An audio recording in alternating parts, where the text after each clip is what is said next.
Hola, buenas tardes a todos. Bueno, como os prometí en el vídeo anterior, pues en este voy a entrar un poco más a fondo de lo que es la meditación, ¿no? En el vídeo anterior hablaba del objeto, ¿no? Del objeto. Y bueno, pues podéis pensar del objeto, eso del objeto que es. A ver, vamos a ver. El objeto es, digamos, el medio, ¿no? Digo, el recurso que puede tener al alcance cualquier persona, cualquier animal, para llegar al objetivo. El objeto, si no hay objeto, no hay objetivo. Está claro. ¿De acuerdo? Entonces, esta nomenclatura de objeto y objetivo, digamos que lo ha empleado mucho la sociedad en la cual estamos, la sociedad tecnológica en la cual estamos, porque digamos que el ser humano se ha rodeado de una serie de inventos científicos, de construcciones y demás, y ha empleado objetos, ¿no? Objetos pueden ser herramientas físicas, ¿no? Pero claro, pensar que dentro de esos objetos hay objetos tangibles, ¿no? Se pueden tocar, ¿no? Se pueden ver, se pueden observar, ¿no? Y objetos que no son tangibles, que son intrínsecos, ¿no? Los objetos intrínsecos, digamos que, como su nombre indica, es lo íntimo, ¿no? Es lo esencial, ¿no? Con lo cual significa de que, digamos que la técnica de la meditación, pues se basa en eso, se basa en algo intrínseco. Intrínseco, como vuelvo a decir, es algo íntimo, algo esencial, ¿no? O sea, como había dicho anteriormente, digamos que el ser humano está hecho de la misma esencia. Por eso es intrínseco. Y hay medios que son objetos, que son intrínsecos y que te ayuden a evolucionar. ¿Vale? Dentro del mundo en el cual vivimos, que somos un mundo latino, ¿no? Los latinos están en Europa, ¿eh? Los latinos no están en América, como se suele decir. Es un latino, no. Es un hispanoamericano en todo caso. Pero latino viene de latín, ¿eh? No nos equivoquemos. A las bandas latinas, la música latina, no. Eso es música, con todo mi respeto, que a mí me gusta muchísimo, ¿eh? Es hispanoamericano. El mundo latino está en Europa, y son aquellos países que todos sabéis, que habéis estudiado geografía, ¿vale? Que pertenecían al Imperio Romano. Ya está. ¿Qué quiere decir con esto? Quiere decir de que la nomenclatura que se ha empleado, que se emplea en el mundo actual, es una nomenclatura que también está inventada. Está inventada por la gente que se mete dentro, digamos que de alguna manera domina más la tecnología o ha hecho mucho I+D y tal. En el campo del I+D, el campo del I+D es muy interesante. Yo he estado la última etapa de mi vida en el campo del I+D y es muy interesante porque ahí salen cosas o aparecen cosas que no se las ha puesto ningún nombre y hay que bautizarlas, ¿vale? Entonces, o sea, si tú eres capaz de desarrollar un instrumento que mida no sé qué, que hasta ahora no se había hecho, pues habrá que ponerle un nombre, ¿de acuerdo? Y se le pone un nombre, el que sea, ¿de acuerdo? Fijaros, las cosas que son intrínsecas son las cosas que no se pueden tocar. Es la esencia. Muchas veces no se pueden tocar, no se pueden oler, no se pueden ver. La esencia. Hay esencias que son inoloras. Ahora, parece que no causan ningún efecto, ¿no? Son inoloras. Hay esencias que son oloras. Está claro, ¿no? La esencia, de alguna manera, tal y como nosotros la percibimos, digamos que son partículas que están en el aire, ¿no? Y que desprenden, pues la esencia de las flores, el olor de las flores, ¿no? El olor de las flores, si tienes la pituitaria correcta, pues la sentirás. Y si no, pues no la sentirás. Así de sencillo. Hay gente que no tiene la pituitaria bien, con lo cual los olores pues no les dicen nada porque no funcionan, no llegan a percibirlos. ¿De acuerdo? ¿Qué pasa entonces con la meditación? Mirar, para llegar a la esencia, para llegar a la esencia realmente, o sea, que de alguna manera partimos de esa esencia. Yo después ya explicaré un poco, hablemos en profundidad de lo que significa. Para llegar a la esencia, ¿no? Hay que hablar contigo mismo. ¿Por qué? Pues está dentro de ti. Así de sencillo. Con lo cual, la meditación, digamos que es un buen camino para hablar contigo mismo. ¿Y cómo se hace? Mirad, la meditación se practica en silencio. Silencio, sin ruido, ningún tipo de ruido de tu entorno, sin luz artificial apagada, la luz artificial apagada, puedes crearte una penumbra, ¿no? Porque tampoco a oscuras, pues tampoco es lo más adecuado, por decirlo de alguna manera. Creas una zona de penumbra, ¿no? Que la más buena de todas es el amanecer, ¿no? El amanecer cuando todo está en silencio y en penumbra, ¿vale? Lo fantástico sería al amanecer poder ir al campo. Sería fantástico, ¿no? La penumbra aquella que se genera al amanecer y también al atardecer. Cuando el sol se empieza a ir, pues en ese estado de penumbra, ¿no? Que ya las figuras empiezan a desaparecer y tal. Ese momento sería el momento adecuado. Pero claro, en tu casa, si vives en una ciudad en tu casa, pues te la creas tú, el ambiente. El ambiente puede ser unas velas, ¿no? Luces apagadas, cortinas echadas, ¿no? Y en ese estado de tiniebla, ¿no? Puedes empezar a meditar. ¿De acuerdo? Ay, amigo, pues ahí está el problema. Está el problema que al ego no le gusta estar así. No le gusta ni estar ni en silencio, ni le gusta estar en un estado de penumbra. ¿Por qué? Porque aparecen los miedos. El ego se asusta enseguida. El ego necesita ruido continuo, estímulo continuo, objetivos materiales continuos, satisfacer la ansiedad, ¿no? Que puede ser a través de la comida, a través de estímulos que son estímulos, digamos, demasiado protuberantes, ¿no? Excesivos, ¿no? Un estado de euforia o de alegría brutal que puede crear, pues no sé, la música, por ejemplo, estridente, que ya estás perdiendo el control y ya no sabes muy bien cómo te mueves ni cómo tienes que bailar, si es que sabes bailar. Bueno, ahí el ego se mueve ahí, ¿no? Entonces, esto hay que apagarlo. Esto hay que decir, no, hasta aquí hemos llegado. No, no, no, esto no va así, ¿no? Entonces, en ese estado de penumbra, de tiniebla, ¿no? La tiniebla siempre se ha relacionado el mundo fariseo, ¿no? El mundo que es el mundo del ego, pues lo ha relacionado con cosas diabólicas, ¿no? Ya, el conde de las tinieblas, ¿no? Al conde de las tinieblas se hablaba de esto que era hablaba de Drácula, ¿no? Y se movía en las tinieblas, ¿no? Que va, esto no es así, esto es lo contrario. O sea, el mundo del silencio y el mundo de las tinieblas, ¿no? Pues es el mundo de la paz y del canal, que realmente posiblemente a través de ahí puedas conseguir el encontrarte a ti mismo y el volver al redil, por decirlo de alguna manera, ¿no? O el hijo pródigo, aquel que dice la parábola, ¿no? Que vuelve otra vez al redil, sale de su casa que lo tenía todo, se da una vuelta por el mundo, por las amarguras del mundo y otra vez a su casa, ¿no? Y ahí está el hijo pródigo, ¿no? Bueno, pues un poco el mundo de la meditación se mueve bajo esos conceptos también, ¿eh? O sea, el concepto es que hemos salido de la principal esencia, ¿no? La esencia creadora, la esencia del amor, ¿no? La esencia que todo lo respeta, que todo lo dignifica de alguna manera, que todo lo contempla, ¿no? Y que en todo puede ver la perfección, ¿no? A pasar por una etapa, ¿no? Que sería esa parte del todo, ¿no? En el cual viene pues toda la cantidad de problemas que nosotros mismos hemos ido generando.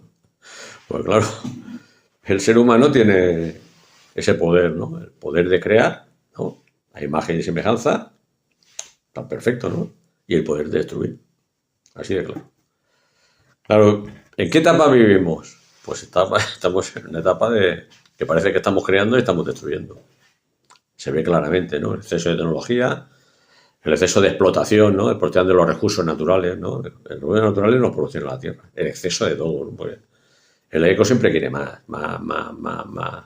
Comes una sardina, después te quieres comer 10, ¿no? Porque estás pegado un atracón, te comes 2 sardinas, tienes bastante. No, no, tú te quieres comer 10, ¿no? Porque eres el que más comes, el que más... Y eso problema de la dopamina, y, ¿no? Que lo hemos hablado anteriormente, la serotonina y la dopamina, ¿no? Empiezan a comer, oh, esto es una maravilla, venga, quiero más, y es una locura. Al final todo el mundo pasa por ahí y entonces acaba siendo una perdición, ¿no? Ahora, todo eso sería bueno si estuviera un poco más equilibrado. Y ese equilibrio, pues hay que buscarlo de alguna manera, ¿no? Ahora, fijaros que la religión pide de una forma exterior, ¿no? Algo exterior, ¿no? Alguna fuerza exterior, ¿no? Pues una serie de cosas que me parece bien, ¿no? Parece bien, pues al final el pedir, ¿no? Pide y se te se concederá, ¿no? Dice la Biblia. Pero sin embargo, ¿a quién le tienes que pedir? Pues me parece que la petición está a ti mismo, ¿no? A ti mismo. O sea, si tú juegas con ego y conciencia, ¿no? Al final, ¿a quién pides? Al ego o a la conciencia. Pides a la conciencia. ¿Y de qué forma? Pues ahí está la meditación. Mira, cuando empezamos a meditar, había varias formas de meditar, ¿no? Nosotros, yo, por ejemplo, descubrí la meditación trascendental, de la mano de alguien que se llama Maharishi. Maharishi era un señor, estaba en la India, ¿no? Entonces él se dio cuenta de que sí que estamos hechos de la misma esencia del ser humano, pero siempre estamos influenciados, bueno, por los elementos de la naturaleza, ¿no? Los elementos de la naturaleza: agua, tierra, fuego y aire. Esos son los elementos de la naturaleza. Y ahí se mueve todo. Claro, cada ser humano está un poco influenciado por eso, ¿no? Entonces, él consideró de que cada ser humano necesitaría un mantra proveniente de esos cuatro elementos. ¿De acuerdo? Y entonces, o sea, la medida trascendental pues consiste en una pequeña ceremonia en la cual el profesor, en este caso sería yo, o el iniciador, más que el profesor, el iniciador, ¿vale? Mediante una pequeña ceremonia, pues, de alguna manera detecta de qué tipo de persona eres, ¿no? La procedencia de eso. Y de una forma, vamos a calificarlo de inspiradora, pues aparece un mantra, que es el que te se va a entregar. Te se va a entregar un mantra y con ese mantra vas a meditar. Curiosamente, es un mantra que lo vas a recordar toda la vida. Y hablo por experiencia, toda la vida. O sea, desde que te inicias, lo vas a llevar contigo hasta que te mueras. No sé por qué, pero no se olvida. Es algo tuyo. Ese mantra forma parte de tu esencia. Como es de tu esencia, es tuyo. ¿Vale? No puede ser. Ese mantra no se puede aplicar a ninguna otra persona, aunque sea del mismo elemento. ¿Vale? En todos los elementos, digamos que hay diferentes sonidos, ¿no? Se producen diferentes sonidos o miles de sonidos. Y cada persona puede ser algo similar, pero no puede ser el mismo. Esto es una cosa que a mí me ha pasado y lo puedo explicar de esta manera, ¿no? Y empiezas a meditar en silencio, con una luz tenue, si puede ser de vela mejor. Yo aconsejo de vela. Y te pones a meditar en silencio. Claro. En ese momento que empiezas a meditar, ahí viene el principal problema, que es lo que tienes que superar. Aparecen tus miedos en forma de figuras, tus miedos, tus complejos, tus debilidades, tus grandes errores, ¿vale? Que se han ido produciendo y de alguna manera pues han intoxicado, digamos, esos canales por los cuales pues se distribuye esa energía que pasa a través de tu cuerpo. Puede ser del aire a la tierra, del tierra al aire, es igual, pero se va a mover. Se van a mover como, digamos, los campos magnéticos se mueven en la tierra, ¿de acuerdo? Se va a mover, todo eso se va a mover. Claro. En principio empiezas a meditar estando bloqueado. Estás bloqueado. ¿Por qué? Pues es muy fácil, porque en el momento que tú naces y te desarrollas en una sociedad como la que hemos vivido nuestra generación, la generación de los 60, del 58, ¿vale? Pues era una generación complicada, después de una guerra salvaje y tal, complicada. Partimos de la nada en un estado que se llama estado de supervivencia, que es lo más reptiliano que tiene el ser humano, el estado de supervivencia. Y allí, pues bueno, pues entras en una sociedad que estos son inputs que seguramente son negativos, aunque la persona que o las personas que te lo han proporcionado lo han hecho con toda la mejor intención del mundo, solo que ya no sabían hacerlo mejor. Y esto es lo primero que tienes que aceptar. Todo lo que has recibido ha sido lo mejor que otras personas te han podido ofrecer. Lo mejor. Y esto es lo que tú tienes que aceptar. Si no lo aceptas, ahí tienes el primer bloqueo. Mirar, hay unas técnicas que se producen en unos programas de constelaciones familiares. Un buen amigo mío las practica, las pone en marcha. Que eso es el primer bloqueo emocional se está produciendo o se produce en las familias, o se ha producido en las familias, ¿no? O sea, el niño que llega ya con una familia estructurada de padres, hermanos, etcétera, ¿no? Tíos. Antes en las familias estaban todas muy juntas, ¿sabes tú? Que ahí estaban los padres, estaban los abuelos, estaban los tíos muchas veces, todas se convivían muy, o sea, todos juntos. Y claro, tú llegabas allí y no encajabas. No encajabas porque recibías golpes por todos lados. Golpe no significa que a lo mejor hay agresión, pero tu estructura emocional no sabías muy bien dónde colocarla, ¿no? ¿Dónde estaba? ¿Dónde te colocabas tú? Tú recibías por parte de todo el mundo, podías recibir por parte de tu padre, de tu madre, podías recibir por parte de tus hermanos, por parte de tus primos, por parte de tus tíos, ¿no? O sea, recibías por parte de ellos porque ellos también habían recibido. Y de alguna manera, pues era una forma de expresarse, ¿no? Esa expresión, por parte de tus educadores también. Por los educadores era gente que se les respetaba mucho, pero muchas veces tampoco llegaban porque tampoco sabían más. Sin embargo, hay que agradecer todo eso que te ofrecieron, para que tú de alguna manera te dieras cuenta. Te puedes dar cuenta más pronto o más temprano, ¿vale? Para que te dieras cuenta también, ¿vale? Y tomaras tus propias decisiones. Así de claro. Una de las cosas importantes es que al final las decisiones son tuyas. Tuyas, no son de nadie más que tuyas. O sea, nadie te va a crear un campo fantástico de confort para que tú te muevas allá sin ningún tipo de problema. Son tuyas. Con lo cual, tu vida va a depender de esas decisiones. Está más claro que el agua. Mirar, una de las cosas es canalizar un poco tus dedicaciones con tus cualidades. O sea, tú tienes unas cualidades, ¿no? Que estaría muy bien que alguien te las pusiera de manifiesto, sobre todo en tempranas edades. ¿De acuerdo? O sea, si tú tienes cualidades muy manuales y poco intelectuales, pues ya sabes que te vas a dedicar a eso. Tú no puedes pensar, es que no estudié más porque mis padres no tenían dinero. También puede ocurrir. Pero sin embargo, si te gusta estudiar, pues puedes puedes ponerte a estudiar en cualquier otro momento. Si es que consideras que vale la pena, ¿no? Ahí viene un poco el estudio de mercado, se hacen falta más profesionales que técnicos, se hacen falta más ingenieros que... ¿Entiendes? O sea, esto ya es una variable que muchas veces no llega a nada, porque, o sea, hoy en día vivimos en una sociedad de pirámide invertida. De pirámide invertida. Mira, yo daba clases a ingenieros y eran ingenieros que tenían futuro muy, muy negro. ¿Por qué? Porque el mercado no ofrece tanto puesto de ingeniero. O sea, estudiar ingeniería para hacer trabajos simples, pues también es una lástima. Pero sin embargo, si el mercado no ofrece, pues para que tienes que cogerte un poco lo que el mercado ofrece, si es que cumple tus cualidades. Si tú tienes grandes cualidades manuales, eres muy hábil con las manos, ya sabes a lo que te tienes que dedicar, ¿eh? Si es vocacional y tú pues te gusta mucho escribir, eres muy sensible, te gusta mucho escribir, te gusta mucho expresar tus emociones a través de la escritura, pues me parece fantástico. ¿Ah? Sin embargo, después no te puedes quejar si con eso te has podido ganar mejor o peor la vida. Si es vocacional, pues tira para adelante. Si es vocacional, me parece genial. Pero muchas veces, claro, esa vocación, pues muchas veces no lo tienes tan claro. Bueno, eso fue mi caso.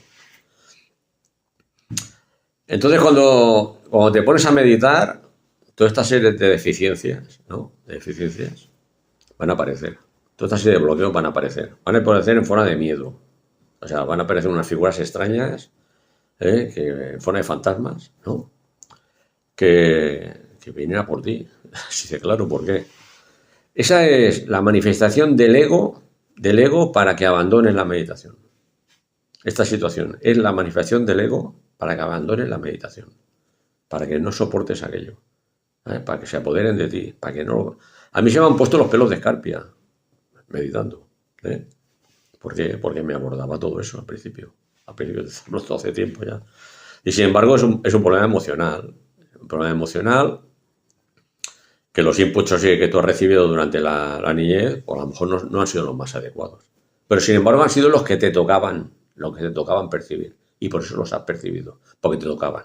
Así de sencillo. ¿Vale? Bueno, pues si te das cuenta, pues se produce un despertar. Hay que hacer algo y tal para hacer desaparecer todo esto y para entender la vida, para entender tu entorno, para entender dónde somos, de dónde vamos y qué tenemos que hacer, ¿no? Pues esto es fundamental. ¿Vale? Estos van a ser choques continuados, con la sociedad en la cual te vas a enfrentar, porque la sociedad farisea de estructura circulares no entiende. Como ya he dicho alguna vez, en los vídeos, la estructura es vectorial, y te van a pedir más y más y más y más y más. Si ahora en una hora hacer no sé qué, pues en una hora tienes que hacer no sé qué multiplicado al cuadrado y así sucesivamente. ¿No? Y esto, pues bueno, pues no digo no digo que hay gente que no lo tenga que hacer, ¿no? Pero si ves que tú que no es lo tuyo, lo que tienes que hacer es renunciar y buscar otras cosas. Más claro el agua, ¿no? Bueno, pues entonces en esta fase aparecen miedos. ¿Cuánto dura esta fase? Mira, yo he escuchado que si he tenido clases de meditación de 1500 horas y la hostia bendita. Perdonen por la expresión. Esto no va así. Mira, la meditación es holística. No tiene ni tiempo ni espacio. Con lo cual significa que tú te pones a meditar, te va a pasar esto seguro, ¿no? Y lo tienes que afrontar. ¿Cuánto te dura? Pues no lo sé. Te puede durar a unos más, a otros menos. A lo mejor un espacio de tiempo lo tienes superado.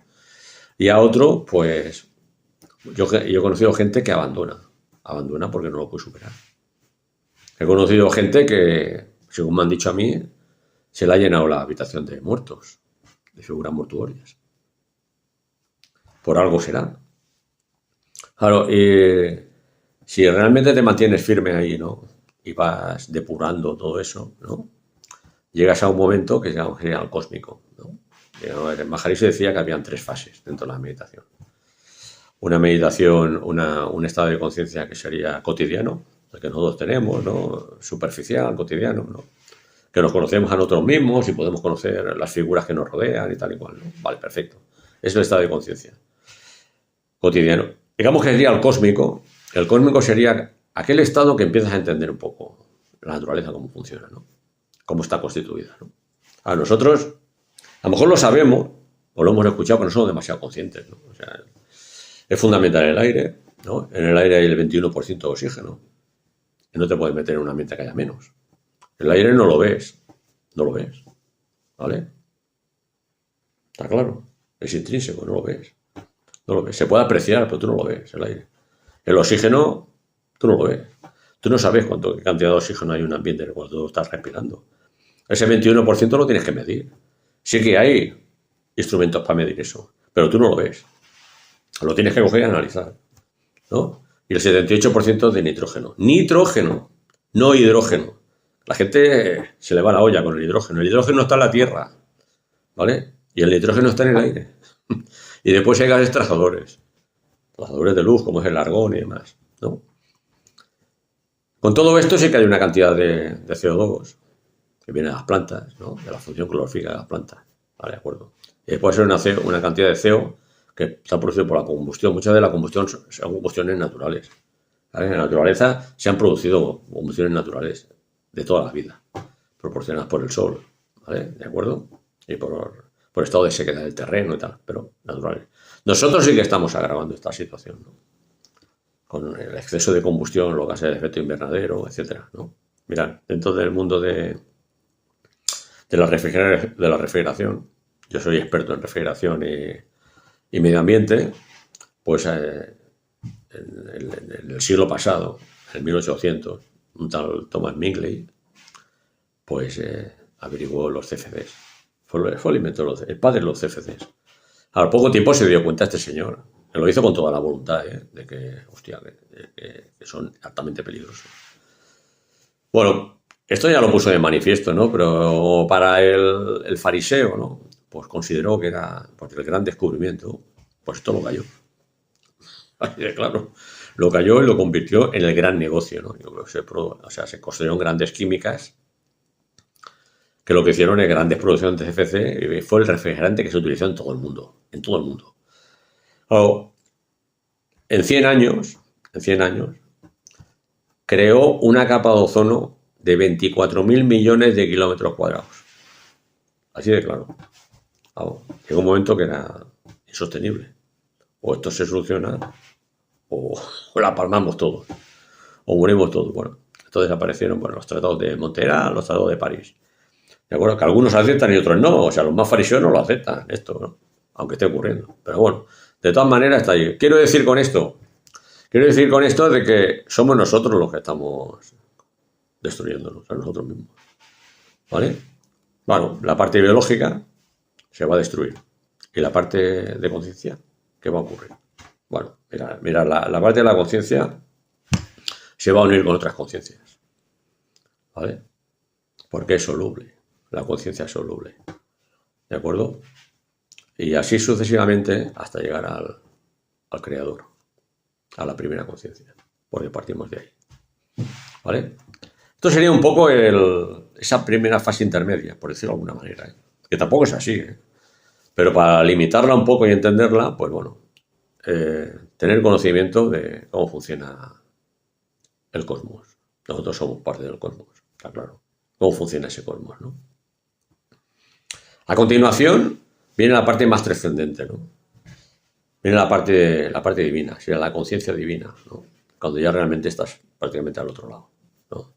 En ti hay paz y amor y hay respeto absoluto, ¿eh? Pasas de la observación a la contemplación, y te estás dando cuenta que todo es perfecto. Todo es perfecto. Mira, el planeta de cosas regulares no existen, porque incluso la Tierra no es esférica, está achatada por los polos, con lo cual eso no vale, no es esférica. Si te paseas por ahí por la naturaleza, a los que nos gusta la naturaleza y somos capaces de contemplar lo que es la creación, te das cuenta que de perfecciones no hay. Y esta es la grandeza de la creación, que la verdad está en la imperfección. Ahí está la verdad. La verdad y la esencia está en la imperfección. ¿De acuerdo? Y todos somos imperfectos. Y esta es la grandeza del ser humano. El reconocer que somos imperfectos. Y las imperfecciones que tú tienes y criticas a los otros son las imperfecciones que tú tienes. Es decir, las imperfecciones que tienen los otros y tú te das cuenta de eso son el reflejo de tus propias imperfecciones. Así de sencillo. Con lo cual, ¿qué significa? Respeto absoluto en lo que ves delante. Veas lo que veas. Respeto absoluto en lo que ves en la naturaleza. Veas lo que veas. Mira, ahora hay dos conceptos que son altamente interesantes. Dos conceptos que lo utilizamos mucho y que lo empleamos mucho. Que es el apego y la posesión. Mirad, por una parte, la posesión. La posesión lo han empleado los grandes escritores para relacionarlo con la posesión diabólica. Otra, el anticristo. No. La posesión no es eso. La posesión es considerar que tú eres dueño de algo. Que va, no somos dueños de nada. Mira, la posesión es cuando tú consideras, primero, que es tu mujer. Que va. Tu mujer está a tu lado porque quiere. Y son tus hijos, tampoco. Tus hijos vienen a través de ti. Eso es lo primero. Con lo cual significa que vienen sobre una condición alterada por una especie de educación o trato, que es el que consideres que tus hijos son tuyos. Te pertenecen a ti. Se pertenecen a ti. ¿De acuerdo? Y después está el apego. El apego es aquella persona que sin otra no puede vivir. Que va, está equivocado. Pero totalmente equivocado. O sea, el único pilar que vale es el que tienes tú mismo. Tú tienes el principal pilar de tu vida, ¿vale? Tú no puedes tener, ni te puedes apegar a nadie considerando que tú vives por aquel y para aquel. Eso es el gran error de la vida. Y alguien no se puede apegar a ti creyendo que eres tú su principal pilar. Ese es el gran error de la vida. Y aquí, en este país, caemos mucho en esa situación. En el apego y en la posesión. Y esto es un error que yo aconsejo a todos los padres, que hagan un acto de reflexión y dejen que sus hijos tomen sus propias decisiones, que se equivoquen todo lo que tengan que equivocarse y que aprendan por ellos mismos. Ya no te digo ni que mediten ni que no mediten, eso es igual. Hombre, me gustaría que meditaran, claro, pero que se peguen sus tortas. Incluso tú viendo que se la van a pegar, déjalos que se la peguen, porque no hay forma de aprender de otra manera. Yo no quiero hablar de mi caso porque parece que el protagonista soy yo. No, yo en todo caso lo que estoy tratando de hacer es enviar un mensaje, ¿vale? Mira, cuando estás en esa fase cósmica, que vosotros me vas a decir, bueno, ¿y cuándo se llega a esa fase cósmica? Es holística. Quiere decirte que no sabes cuándo vas a llegar. Empiezas a entender las cosas, empiezas a observar las cosas en su forma, en su grandeza. La grandeza de su forma está en la irregularidad de la creación. Fantástica, es fantástica. Incluso las personas que tú consideras con grandes imperfecciones son fantásticas, porque son las imperfecciones que tú tienes. Así de sencillo. Es un reflejo de lo que a ti te pasa. ¿De acuerdo? Y a partir de ahí, que también es holístico, que no sabes bien. O sea, tú puedes estar toda la vida meditando y a lo mejor no llegas. Así de sencillo. O a lo mejor llegas rápido o a medio plazo. Es igual, pero el camino es el mismo. ¿Por qué? Porque cada ser humano necesita su tiempo para poder evolucionar. Y ese tiempo también es holístico. Y ahí viene el concepto de la reencarnación.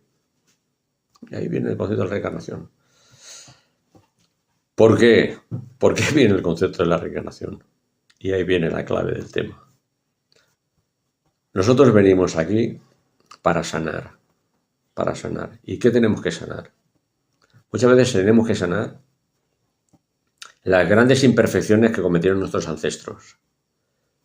¿En qué? Pues en bondad, en generosidad, en amor, en comprensión, en ayuda. Un chaval cuando viene aquí a la Tierra necesita ayuda para empezar a ver las cosas. Y esto muchas veces no ocurre. ¿Y cómo se da esa ayuda? Pues con mucha comprensión. Lo que pasa es que muchas veces ese tren parece que lo hayamos perdido, ¿no? Y que cueste mucho eso. Estructurarnos parece que cueste mucho. Pues es una labor primeramente del despertar, ¿no? Despertar, de hablar un poquito de todo esto, ¿no? Que esto no se habla ni en los colegios, ni se habla en ningún lado. Tienes que tener, digamos, esa inquietud, ¿no? De que falta algo, ¿no? Te falta algo y hay que buscarlo en algún otro lado. ¿De acuerdo? Y cada uno lo busca donde quiere. Está claro. Y entonces viene la conciencia divina ya. La conciencia divina, pues muchas veces la manifestación de la Biblia y tal aparece conceptos como la contemplación. La contemplación, ¿no? La contemplación es un paso más a la observación, ¿no? Es que cuando ya por tus poros nada más que hay paz y amor. O sea, te da lo mismo ya cualquier cosa, material, cualquier cosa. O sea, este concepto o este estado muchas veces se refleja en diferentes perfiles en la India. En la India hay perfiles que parece que todo el tema material lo han abandonado y viven al 100% de lo más espiritual. Bueno, es una manera de enfocar la vida. Yo no te digo ni que esté bien ni que esté mal, pero si alguien considera que tiene que ser así, pues que lo haga. Así de claro. Hay mucha gente que se ha ido a la India y no ha vuelto. Se han quedado allí. Pues me parece perfecto. Pero aquí en la sociedad en la cual vivimos, también se puede llegar sin ningún tipo de problema. ¿Cómo se llega? Mira, cuando llegas a ese estado de conciencia, hay un concepto que se pone de manifiesto, que es la renuncia, ¿no? La renuncia es decir, hasta aquí hemos llegado. Con lo que tengo bastante, más que de sobra, ¿no? Más que de sobra.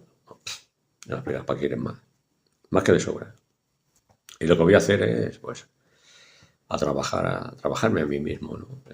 El tratar de evolucionar, de enriquecerme, ¿no? Como ser humano. Y, y el tema es, ¿cómo lo hago?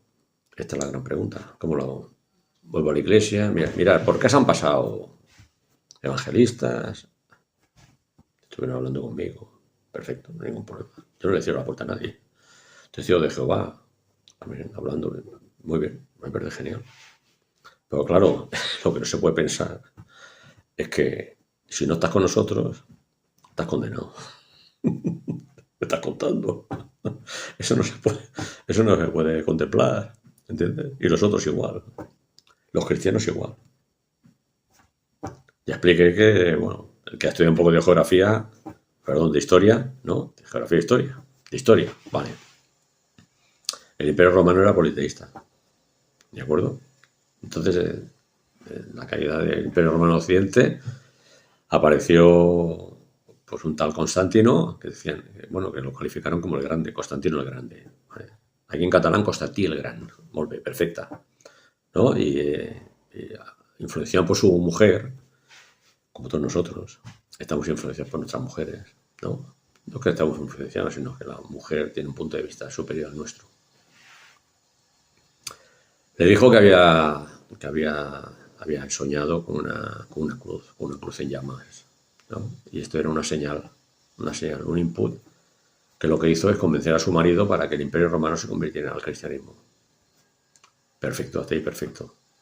Pues claro, tanto fue la euforia, parece que a este buen señor se le pasó por la cabeza, que al que no quería ser cristiano le cortaba la cabeza.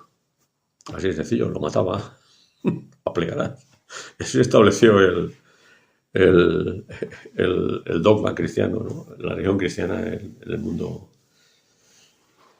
romano, ¿vale? Y a partir de ahí, pues bueno, la Iglesia Católica, bueno, ahí no me interesa hablar de eso. Bueno, con todo esto, quiero decirse que la meditación pues, tiene varias fases, como ya he explicado, ¿no? Puedes llegar o deberías llegar a ese estado, ¿no? En esta vida o en otras. Así de claro. En esta vida o en otras. Porque de alguna manera parece ser que si no cumples ese objetivo, ¿no? Ese objetivo de llegar ahí, ¿no? No hay ningún problema. Vuelves a reencarnarte. Y cuando vuelves a reencarnarte, digamos, parece ser que tienes otra oportunidad de hacerlo. Muchas veces dice, bueno, pero reencarnarme significa esto. Yo me voy a reencarnar otra vez, Tony Barrachina. No, esto no va así, amigo. Esto no va así. Se va a reencarnar aquella conciencia en la cual tú has elaborado, ¿vale?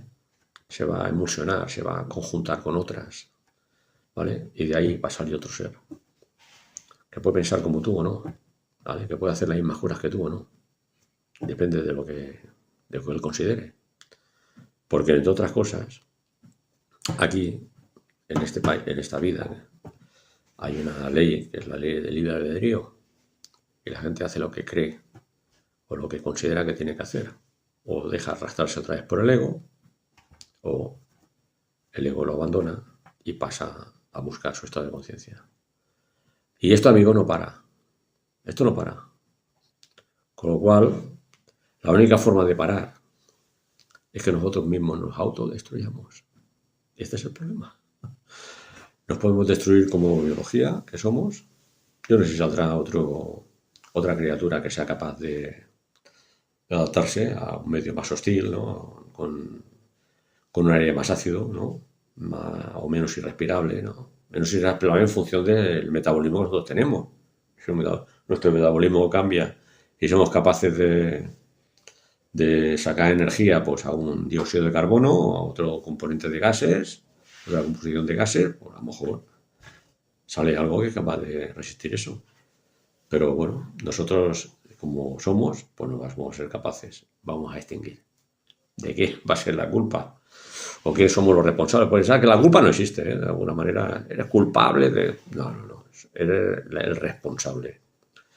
¿Sabes por qué el responsable? Porque mira, hay una de las frases que a mí siempre me gustan, que perdónalos porque no saben lo que hacen. Entonces, ese es el problema, ese es el tema. que cuando no sabes lo que haces, pues esa conciencia divina, ¿no? Esa primera conciencia, pues seguramente que te va a perdonar, o estás perdonado, y te va a dar otra oportunidad. Pero es que eso ocurre sin ese concepto del perdón y tal. Es que la naturaleza del ser humano, la naturaleza en torno a lo que se considera conciencia, se mueve así ya. O sea, no es que, perdóname, pero ¿quién te tiene que perdonar? Si te tienes que perdonar tú mismo. Si tú eres capaz de reconocerlo y perdonarlo, evolucionarás. Y si no eres capaz de perdonarte y no trazar otra dirección, ¿no? Pues se va a quedar ahí estancado. Pero la evolución sigue, y se va a producir otra forma de expresión y se va a producir, digamos, otra oportunidad para que esa evolución siga y toda esa conciencia, esa gran conciencia que forma parte del todo, se vuelva a crear. Bueno, chicos, pues hasta aquí lo dejamos y en otros vídeos seguiremos hablando del tema. Muchas gracias por escuchar y hasta la próxima.